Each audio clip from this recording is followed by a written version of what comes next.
চলো গাইস, এখন বাজে রাত্রি 10টা আর আমগুলোতে চলে এসছি। চলে স্ট্রিট লাইট জ্বালা আছে তাই জন্য আলোটা পাচ্ছি। ওইখানে অন্ধকার। এদের সব হনুমান আজকে এসেছিল, খেয়ে ফেলেছে। ও আম পড়ে এসেছে।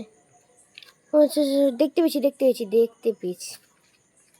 চলো আমার টর্চটা দেখা।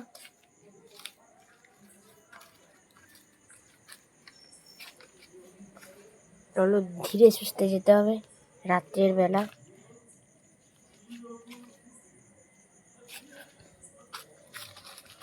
দেখো আমটা পিছিয়ে দেখো, একটু ফাটেও নি, কিচ্ছু হয়নি।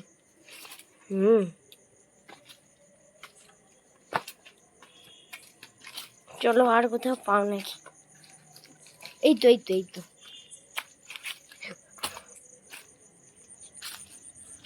তো আরো একটা পেয়ে গেছি গাইস।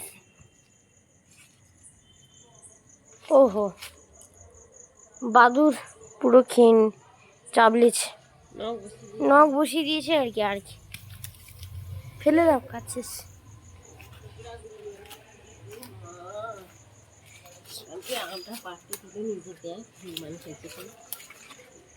ওহো গাইস, দেখুন কত বড় আমটা হনুমান খেলো। ওহো, কত বড় আমটা।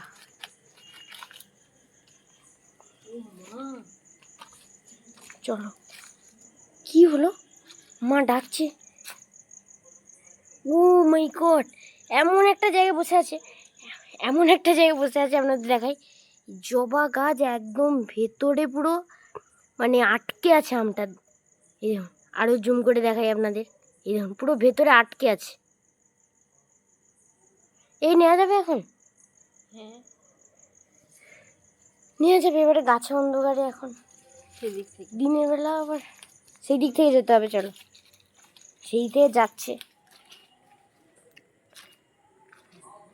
সেটা পৌঁছে দেবে। দেখছিস না বাদুরটা? হ্যাঁ, দেখো সাবধানে যেও।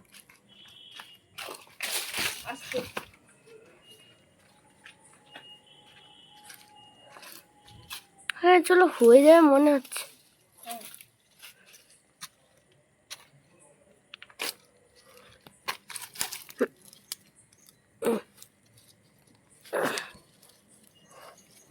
এই তো পেয়েছি, দেখো একদম পাকা। ভালো আমটা পেয়েছি। চলো, আর তো নেই। চলো কটা পেলাম দেখা। চলো এই দুটো পেলাম। তো আজকের মতো প্রায় টাটা।